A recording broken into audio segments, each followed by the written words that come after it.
안녕하세요. 비시디아 안디옥에서의 복음 사역의 결과입니다. 오늘 본문은 사도행전 13장 42절에서 52절입니다. 42절, 바울과 바나바가 회당에서 나오는데 사람들이 그들에게 다음 안식일에도 이 말씀을 좀 더 해달라며 부탁했습니다.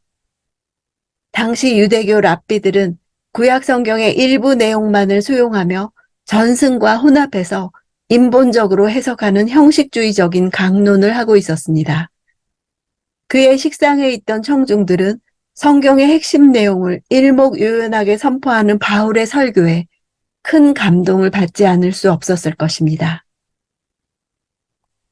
43절, 집회가 다 끝난 후 많은 유대 사람들과 유대교로 개종한 경건한 사람들이 바울과 바나바를 따라왔습니다.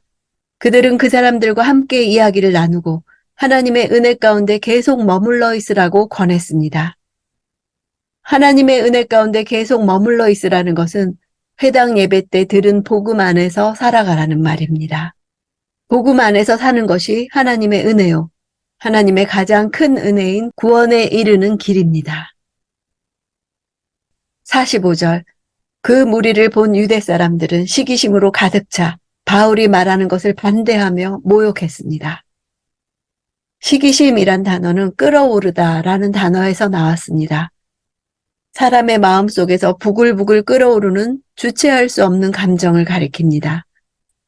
질투와 시기는 자기와 동등하거나 비견된다고 여겨지는 사람에 대해 일어나는 것이 일반적입니다. 따라서 본문의 유대 사람들은 바울과 바나바처럼 평소에 회당에서 설교하는 위치에 있는 사람들이라는 사실을 알 수 있습니다. 46절, 그때 바울과 바나바가 그들에게 담대하게 대답했습니다. 우리는 하나님의 말씀을 여러분에게 먼저 전하지 않을 수 없었습니다. 그런데도 여러분은 그 말씀을 거절하고 영원한 생명을 얻기에 합당치 못한 사람이라고 스스로 판단하고 있습니다. 그렇기 때문에 우리는 이제 이방 사람들에게 눈을 돌립니다. 예수께서 승천하시면서 예루살렘과 온 유대와 사마리아와 땅끝까지라고 말씀하시므로 복음이 유대인에게 먼저 전해져야 한다고 말씀하셨듯 바울도 유대인에게 먼저 복음을 전하는 것을 원칙으로 삼았습니다. 이는 구원이 유대인에게서 났기 때문입니다. 그러나 유대인은 복음을 먼저 받을 특권도 있었지만 복음을 받아들이지 않았을 때 그에 따른 심판도 먼저 당하게 되어 있었습니다. 이방 사람들이란 단어는 예수께서 승천하실 때 모든 족속으로 제자를 삼아 할 때 족속과 같은 단어입니다. 유대인의 배척으로 말미암아 예수 그리스도의 명령이 성취되어 가고 있다는 놀라운 사실을 보여줍니다. 47절, 이것이 바로 주께서 우리에게 하신 명령이기 때문입니다. 내가 너를 이방 사람들의 빛으로 삼았으니 이제 내가 땅끝까지 구원을 이루게 하려는 것이다. 바울이 인용하고 있는 말씀은 이사야 49장 6절입니다. 여기서 너는 메시아이신 예수 그리스도를 가리킵니다. 하나님께서는 구약시대에 이미 이사야 선지자를 통해 메시아가 이방인의 빛으로 세워지고 그가 이방인들을 생명으로 이끌 것이라는 사실을 계시하셨습니다. 바울은 이미 그런 하나님의 명령을 따라 여기서 너를 자기들을 가리키는 말로 적용한 것입니다. 또한 이 말씀은 다메섹에서 예수님이 바울에게 주셨던 사명과도 유사합니다. 48절, 이 말을 들은 이방 사람들은 기뻐하며 주의 말씀을 찬양했습니다. 그리고 영원한 생명을 얻도록 선택된 사람들은 모두 믿게 됐습니다.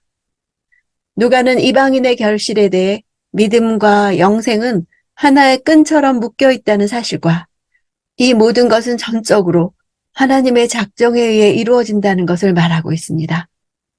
선택됐다는 것은 기입하다, 명부에 올리다 이런 뜻입니다. 생명책에 이름이 올려진 것을 말합니다. 선택된이라고 수동태로 쓰인 것은 그 선택이 사람 내부에 있지 않고 외부의 절대자에게 있음을 말합니다.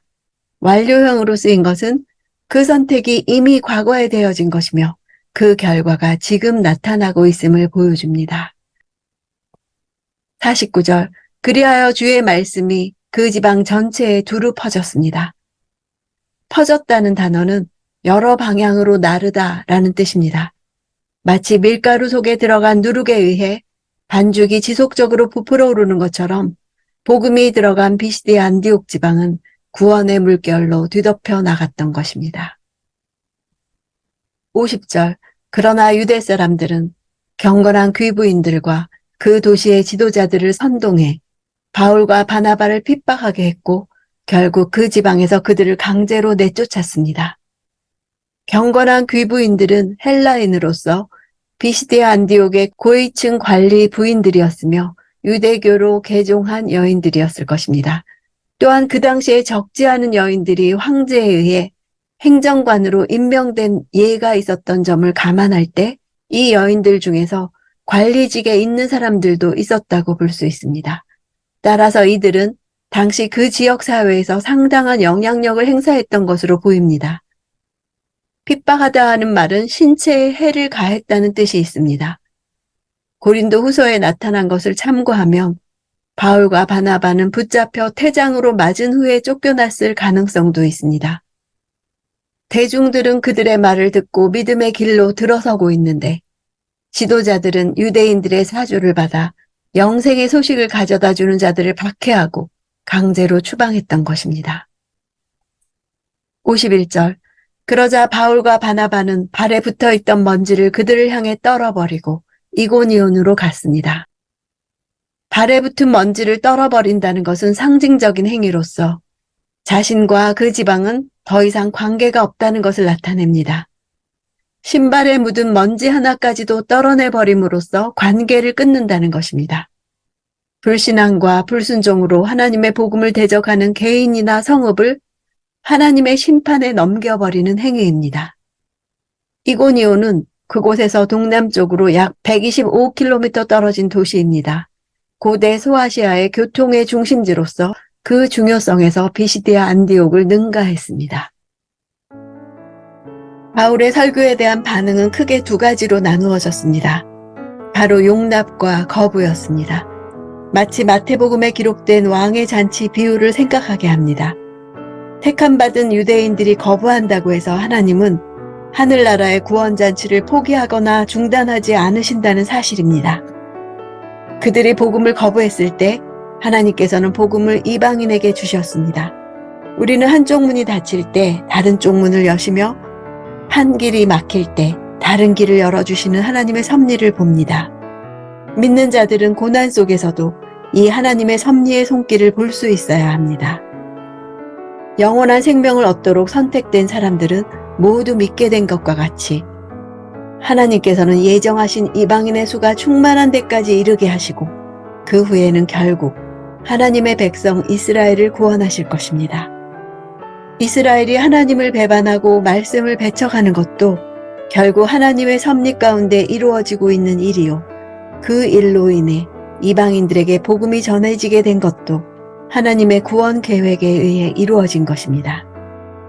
오늘 내가 바로 이런 놀라운 하나님의 은혜와 섭리 가운데 있다는 사실을 믿습니까?